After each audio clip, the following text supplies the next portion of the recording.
जय हिंद दोस्तों, आप सभी का स्वागत है आपके अपने चैनल जैक वाला में, जहाँ पे कि हम लोग बात कर रहे हैं लगातार 2 दिनों से केमिस्ट्री। और वो भी किसकी केमिस्ट्री, तो क्लास 11th की केमिस्ट्री, जो कि एग्ज़ाम पैटर्न यहाँ पे मॉडल पेपर दिया हुआ है। तो मॉडल पेपर में कैसा क्वेश्चन है वो देखेंगे।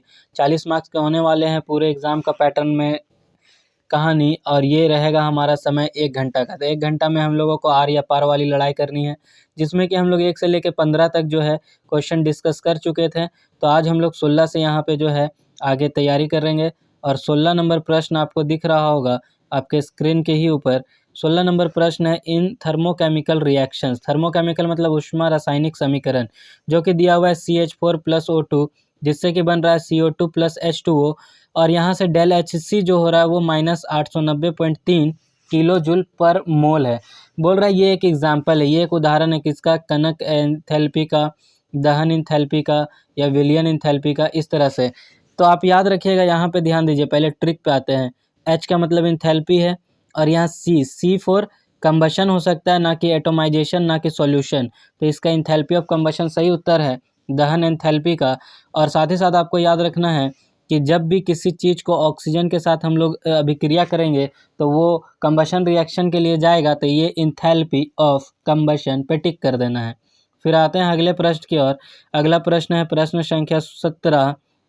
प्रश्न संख्या 17 है आपका सिंपल सा, इन change del H G liquid से हाइड्रोजन सॉलिड बन जा रहा है, इंट्रॉपी क्या होगा इसका, पॉजिटिव, नेगेटिव और जीरो। इंट्रॉपी क्या है, तो randomness and disorderness of a system. Randomness और डिसऑर्डरनेस ऑफ अ सिस्टम को हम लोग बोलते हैं सिंपल सा इंट्रॉपी। तो जब भी हम लोग लिक्विड से सॉलिड में जाएंगे, ठोस हो रहे हैं, तो पॉजिटिव, सीधा याद रखिए। उसके बाद अगला प्रोसेस है डेल जी का वैल्यू अगर जो है Gibbs free energy less than zero हो जाए, जीरो से अगर कम हो जाए, मतलब जीरो बड़ा है, तो जब भी डेल जी का वैल्यू नेगेटिव होगा तो वो हमारा प्रोसेस स्पॉन्टेनियस होगा। जब डेल जी बड़ा हो जाए आपके ज़ीरो से तो वो नॉन स्पॉन्टेनियस होगा। और याद रखिएगा बराबर हो जाएगा तो इक्विलिब्रियम में रहेगा।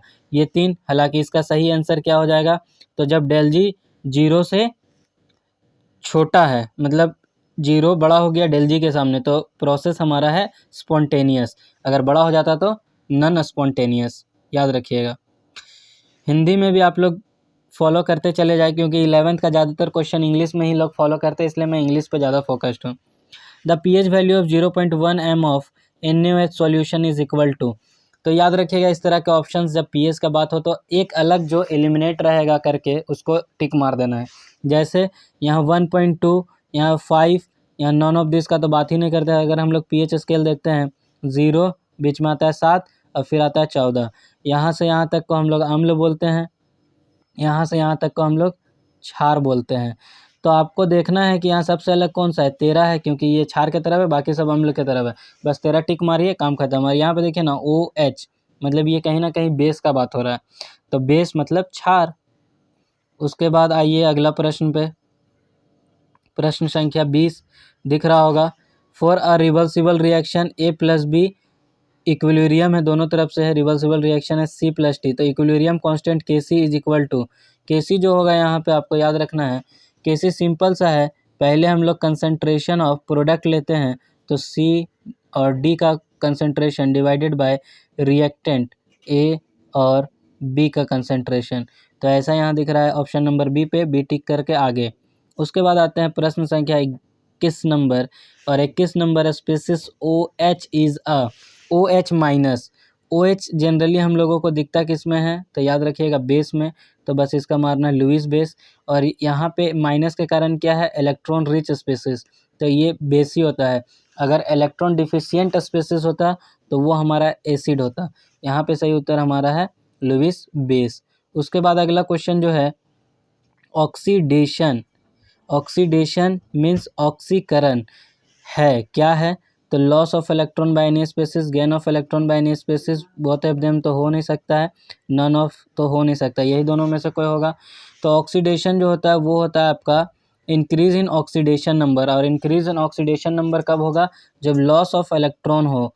तो loss of electron by any species. उसके बाद आइए प्रश्न संख्या 33 कर रहा हूँ 23, लिखा हुआ है Mg हेक्टर आ गया फिर से मैग्नीशियम और N2 नाइट्रोजन, तो यहाँ से बनता है Mg3N2। अब यहाँ से बोल रहा है ये एक उदाहरण है किसका, तो देखिए इधर 2 है, इधर जाके मिल के 1 हो गया, तो 2 से जब 1 हो जाए उस तरह के रिएक्शंस को हम लोग बोलते हैं कॉम्बिनेशन। क्योंकि कहीं यहाँ पे कॉम्बिनेशन तो नहीं, कंबाइन तो नहीं हो रहा है, तो सही में वही हो रहा है, इसलिए इसको बोलते हैं कॉम्बिनेशन रिएक्शन। फिर आइए अगले प्रश्न की ओर। अगला प्रश्न संख्या 24, रिएक्शन दिया हुआ SO2 + HNO3 H2SO4 NO2। तो यहाँ पे बोल रहा है HNO3 is an oxidising, SO2 is an oxidising, मतलब ऑक्सीडाइजिंग एजेंट कौन है, तो ऑक्सीडाइजिंग एजेंट वही है जिसका हो रहा होगा रिडक्शन। तो देखिए यहाँ पे रिडक्शन किसका हो रहा है, यहाँ HNO3 है, यहाँ आते आते NO2 हो गया। ऑक्सीजन तो डायरेक्टली देखे तो घट रहा है, सिंपल सा बात पता चल रहा है यहाँ पे। यहाँ पे देखिए SO2 है, यहाँ आते आते O4 हो गया है। तो आपको कहीं ना कहीं समझ में आ रहा होगा कि ऑक्सीजन इसमें बढ़ रहा है और नाइट्रोजन वाले केस में घट रहा है। दूसरा आप तरीका ले सकते हैं इसका ऑक्सीडेशन नंबर से। तो ऑक्सीडेशन नंबर यहाँ पे आप सल्फर का देख लीजिए और यहाँ पे आप देखिएगा तो नाइट्रोजन का देख लीजिए, उससे आपको पता चल जाएगा। जब इसको आप मिलाइएगा तो आपको साफ साफ दिखेगा कि यहाँ पे जो है ऑक्सीडेशन नंबर बढ़ जाता है, और जैसे ऑक्सीडेशन नंबर जो है यहाँ पे बढ़ रहा है, इसलिए यहाँ पे हो रहा है मैं उल्टा बोल रहा हूँ, यहाँ पे ऑक्सीडेशन नंबर घट जाता है। और जब ऑक्सीडेशन नंबर घट जाता है तो यहाँ पे हो रहा है आपका ऑक्सीडेशन, मतलब ये रिड्यूसिंग एजेंट के रूप में काम करने लगेगा। ये जो SO2 है आपका वो, तो यहाँ पे SO2 जो है वो रिड्यूसिंग एजेंट है, ना कि ऑक्सीडाइजिंग एजेंट। और HNO3 ऐसे हम लोग पढ़ते भी आए हैं पहले से कि HNO3 is acts as an oxidising agent. ये रिड्यूस्ड हो जाता है खुद और दूसरे को ऑक्सीडाइज करता है, इसलिए ये एक ऑक्सीडाइजिंग एजेंट है। यहाँ रिड्यूस होता है, यहाँ ऑक्सीडेशन नंबर कम होगा, यहाँ SO2 में बढ़ता है। अब आते हैं अगले प्रश्न की ओर। अगला प्रश्न है 25, लिखा हुआ है प्रोटियम हाइड्रोजन का जो है 3 आइसोटॉप, एक को बोलते हैं प्रोटियम H11, दूसरे को बोलते हैं, जो इसका आंसर नहीं है, इसका आंसर तो यही होगा, दूसरे को बोलते हैं ड्यूटेरियम जो कि ये है, और तीसरे को बोलते हैं ट्रिटियम जो कि ये है। तो याद रखिएगा, तीनों कोई भी पूछ सकता है आपके एग्जाम में।